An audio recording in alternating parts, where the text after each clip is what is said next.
Well, this is a huge honor for me to be able to do a top 10 list video of my favorite PlayStation 1 games. The PlayStation 1 has been well documented on my channel, and I've repeatedly said that it is my all-time favorite console. And why not? It has amazing games, it has amazing controllers and accessories. This console has truly made me into the gamer that I am today, and it was my very first video game console, and I've been playing it since I was basically a toddler. It means everything to me. I can't praise this console more than I already can. It truly means a lot to me, and that's why I admire this console a lot.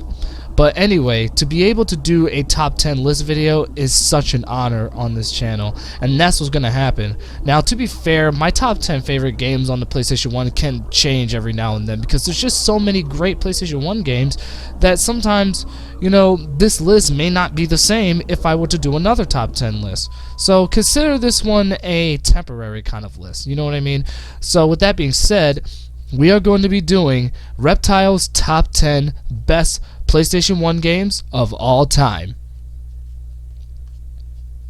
Number 10, Parasite Eve. In my opinion, this is the most underrated game on the PlayStation 1, and I think it's better than most people make it out to be. It was made by the same developers as Final Fantasy and Chrono Trigger, Squaresoft. It was released in 1998, 1 year after Squaresoft's hit Final Fantasy VII. It even uses the same engine as Final Fantasy VII. The story follows New York City police officer named Aya Brea and her struggle against an ancient evil called Eve, threatening humanity, animals, and all life on Earth. The horrifying bond between Aya and Eve will continue until one of them dies. The player must hunt down the biological entity known as Eve, as well as mutated monsters along the way. The player must upgrade Aya's weapons and hidden mitochondrial powers to save New York City. The game also has one of the best soundtracks in PlayStation 1 history, composed by Yoko Shimomura. The opera performance from Judith Paskowitz, the eerie tones, techno tracks, and piano work all combined into a beautiful soundtrack. It's a shame that not many PS1 fans acknowledge this because Yoko received acclaim for her work on the soundtrack. Some people also say this game hasn't aged well visually. Like, while I can agree that the 3D models may not hold up pretty well, look at the other visuals, especially the New York City shots. This game gives us a cinematic feel, and it works amazingly well. I personally think Parasite Eve holds up visually for this reason. Also, the combat system is action RPG, a trend that would take years to become more common in RPG. People for some reason also believe that this game is a ripoff of Resident Evil, but it's not. This game clearly stands on its own. It just borrows the survival horror elements of Resident Evil while maintaining the Square style, meaning Final Fantasy style gameplay. If you haven't already, you need to check this game out. I don't care what anyone says about this game. It's awesome and worth checking out. Number 9, Twisted Metal 2. Never has blowing up vehicles been so goddamn fun. Released in 1996, Twisted Metal 2 is the second installment of the Twisted Metal series and is widely considered the best game to the franchise next to Twisted Metal Black on the PlayStation 2. The game plays and feels a lot better and easier than the first game, simply by allowing you to turn without using forward and backwards momentum. The fundamentals do take some time getting used to, as the physics in the game is pretty wild. That's what you should expect from a game like this anyway. So the game centers around a guy named Calypso, who runs a contest called Twisted Metal, basically an extreme version of Demolition Derby. He grants wishes for whoever wins the tournament, and the prize is anything the person wants to wish for. Much like Parasite Eve, this game also has a very recognizable soundtrack. Spoilers, that's a recurring theme in this entire video. It's a shame that Sony never brought back the franchise for the PlayStation 4 because it's one of the most popular PlayStation exclusives. Even if it's a remake or not another entry, that'd be better than nothing. Overall, the game is a classic. Decent graphics for its time, epic gameplay, high replay value. It's a feast to the eye. Number 8. Castlevania Symphony of the Night. Although I'm not the biggest fan of Castlevania, I'd be damned if I didn't give the franchise its much deserved respect. Released in 1997, Castlevania Symphony of the Night is widely regarded as one of, if not the best Castlevania game of the series. And in a way, they're kinda right. The soundtrack goes without saying. It's just plain awesome. Amazing orchestra, and it's some of the best pieces on the PlayStation 1. The graphics are a great 16-bit homage, and at the same time, it blends 3D models with the game. The game starts off with the ending of Castlevania Rondo of Blood with Richter Belmont. After all, this game is a direct sequel to Rondo of Blood, taking place 4 years after the events of that game. It features Dracula's vampire son, Alucard, as the protagonist, rising from his slumber to explore Dracula's castle, which has reappeared after Richter Belmont vanished. The game marks a break from previous entries in the series by reintroducing the exploration, the non-linear level design, and role-playing elements, which was first experimented with all the way back in Simon's Quest. The only problem is that Rondo of Blood was released in Japan in 1993, but not in the US until 2007 on the PlayStation Portable, 10 years after Symphony of the Night was released. So unless you lived in Japan at the time, chances are you never knew it existed, so you had to play it out of order at the time. Anyway, despite the game being regarded as a classic, it was a commercial failure when it first came out. It's now regarded as a cult classic and one of the greatest games of all time. It's a challenging game, but it's satisfying as hell. Number 7. Ridge Racer Type 4. This game, in my opinion, is not only the best Ridge Racer game of the series, but one of the best racing games ever made. Released in 1998, it was the first PlayStation game to use garage shading on polygons. This was something I explained in my PlayStation vs. Saturn video. Be sure to check it out if you haven't. Anyway, the game has an arcade style with a strong emphasis on power sliding around corners, much like the previous games, but with a slightly more complex mechanic. Vehicles in this game use one of two styles of power sliding, depending on the make of the car the player selects. There's drift and grip. Drift cars requires players to tap the brake once while turning to brake into a smooth power slide, while grip cars require players to alternate between brakes and gas while turning to power slide. There are a total of 320 vehicles that can be unlocked by racing with every combination of team, manufacturer, and qualifying position in the Grand Prix mode. If the player unlocks all 320 cars, they will unlock an additional one modeled after Pac-Man for a total of 321 cars. Easily one of the largest vehicle rosters of any racing game at the time. The game is simply amazing with the ambitious graphics and arcade-style gameplay that still stays faithful to the Ridge Racer style. Oh, and did I mention that this game has the best soundtrack of all the Ridge Racer games? Yeah, that goes without saying. Well anyway, this is a title that you shouldn't miss. It's easily one of the best titles on the PlayStation. Number 6. Mega Man X4. It may not be the best Mega Man game of the entire series, but it is one of the best. In my opinion, it's the best game of the Mega Man X series. It was released in 1997, which for the record might have been the PlayStation's best year when it came to video games. Anyway, taking place in the 22nd century, the Mega Man X series is set in a society that's populated by humans and intelligent robots called Reptoids. A military task force called the Maverick Hunters is implemented to suppress the uprising of the Mavericks. In Mega Man X4 in particular, follows two hunters, Mega Man X and Zero, as they become involved in a conflict between the hunters and a Reptoid army called the Repliforce. The player completes a set of 8 stages in any order while fighting enemies, gaining power-ups, and winning the special weapon of each stage's boss, much like the older Mega Man games. Unlike the previous games in the series, however, Mega Man X4 allows the player to choose between the two protagonists at the beginning of the game. X uses a traditional long-range attacks, and Zero wields a short-range sword. Whoever you want to play with is entirely up to you. The game retains the Mega Man style we all love while giving us very colorful graphics, amazing gameplay, decent storytelling, and of course, an awesome soundtrack. This game shows that the PlayStation was still capable of giving us awesome 2D platformers even if its focus was on 3D. It's a major blast from the past and definitely worth checking out.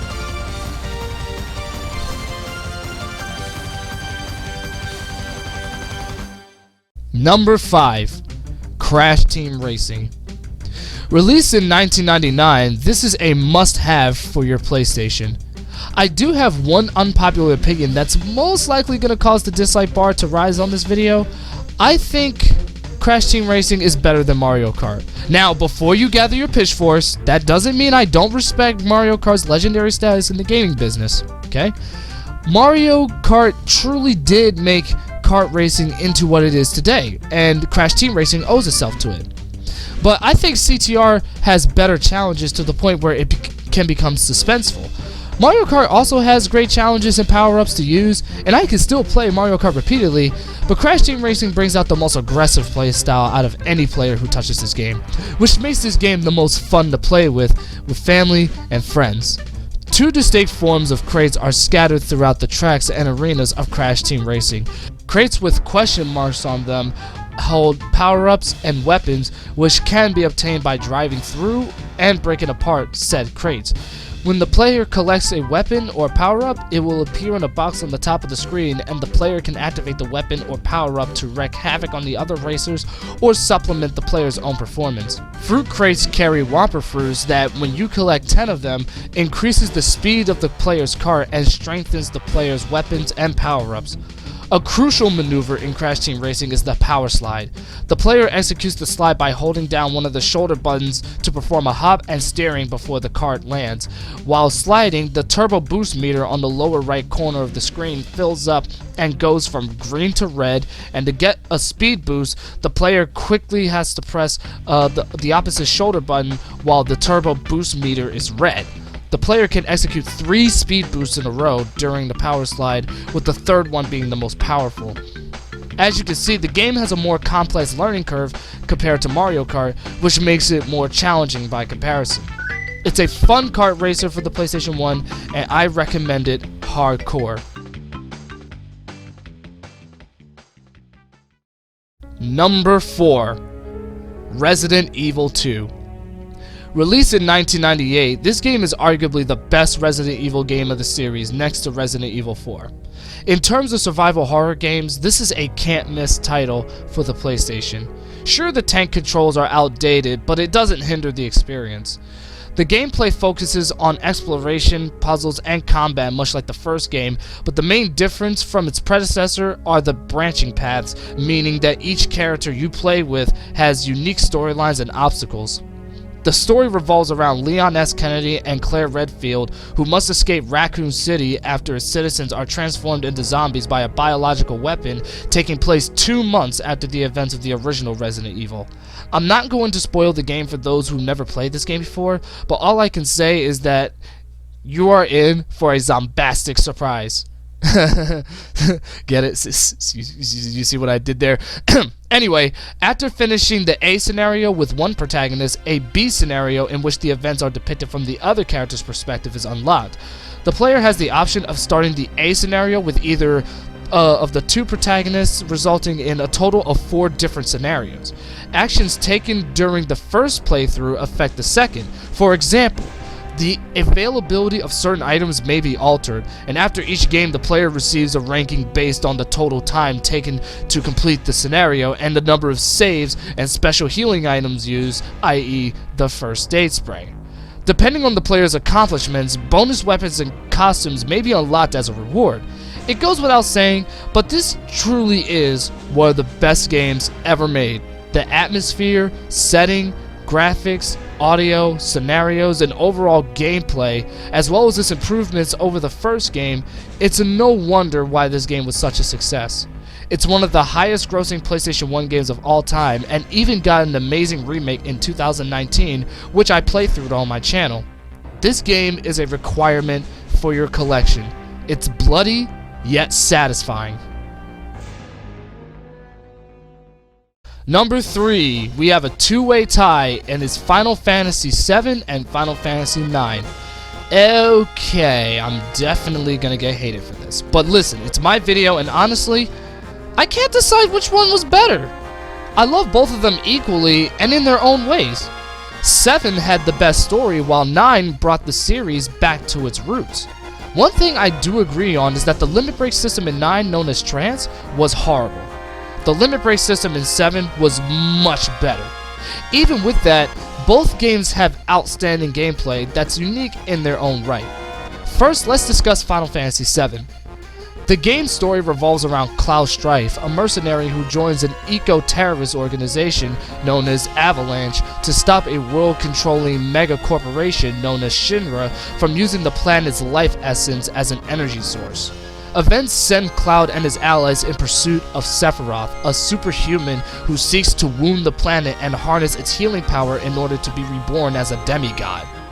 In Final Fantasy IX, the plot centers on the consequences of war between nations in a medieval fantasy world called Gaia.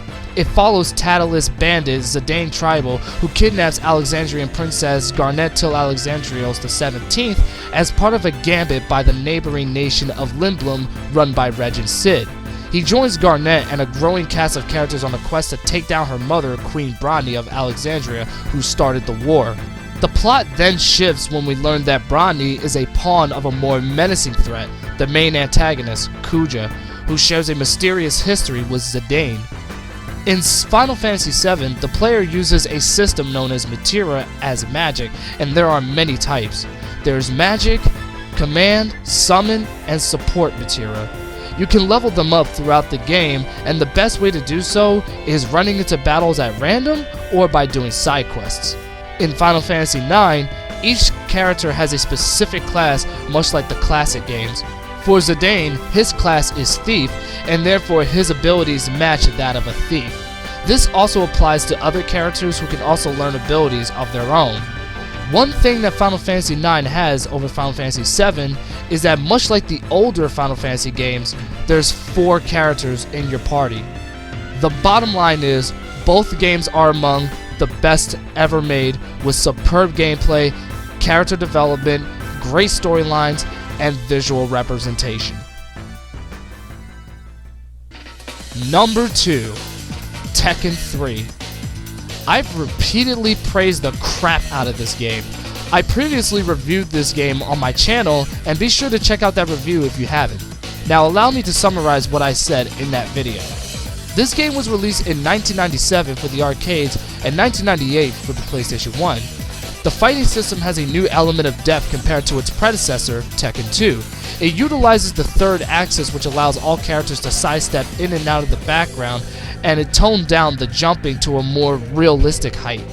Tekken 3 also introduced new modes into this game, such as Tekken Force, Tekken Ball, and the Theater mode, 3 of which I covered in my review. The game's story revolves around Heihachi Mishima creating the King of Iron Fist Tournament 3 and using all of the fighters as bait to capture a creature known as Ogre.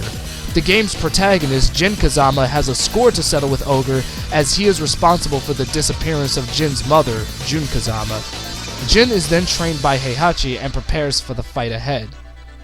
This game was critically acclaimed by critics and fans and cited as one of the greatest video games of all time. From my personal standpoint, it's one of my favorite games on the PlayStation 1 and my favorite fighting game of all time. Now to move on to number 1. Number 1, Metal Gear Solid.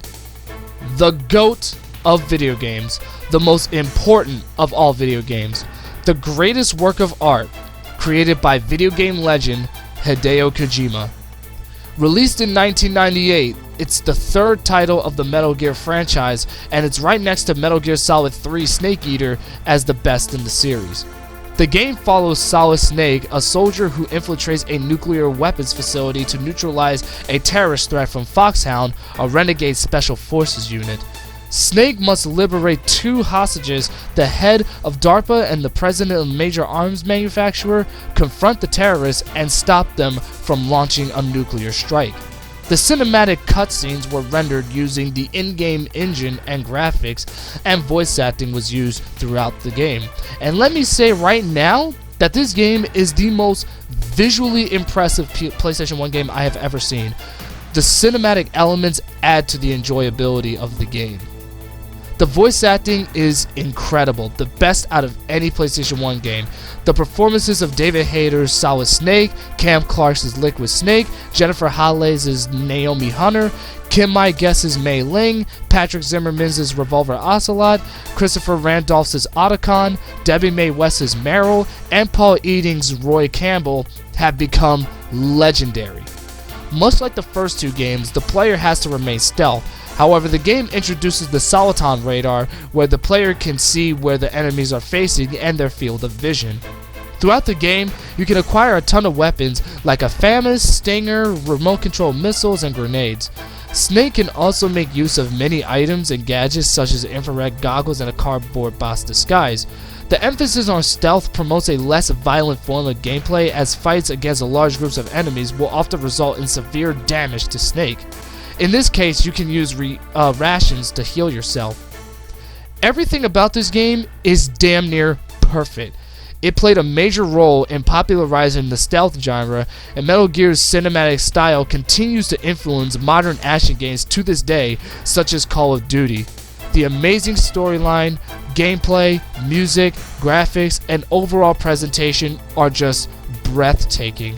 This is why I believe Metal Gear Solid is the greatest PlayStation 1 game of all time. You're pretty good.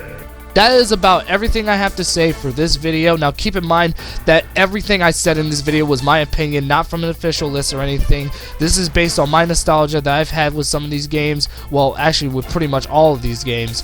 And it's also just based on how much they really meant in not only the gaming business, but just about how much they meant to the PlayStation 1 as far as why all these games contributed to the success of the PlayStation. And honestly, I think these games are the main reason why the PlayStation 1 was the best-selling console of the 90s. Be sure to leave your top 10 best PlayStation 1 games in the comments below, because I would be very interested in reading those, because I would love to hear what you guys think are some of the best on the PlayStation 1. If you guys enjoyed this list video, make sure you hit that subscribe button for more videos. I will be making more reviews for Shizzo Gaming Reviews, and thank you guys for also enjoying those reviews, because I've reviewed the Sega Saturn, the Sony PlayStation, Tekken 3, and Fighting Vipers. If you guys haven't checked out that show, make sure you do that, because it's going to be one of the top leading shows on this channel. And I will see you guys in the next video. I hope you guys have a wonderful day. This is your friendly neighborhood Reptile, signing off.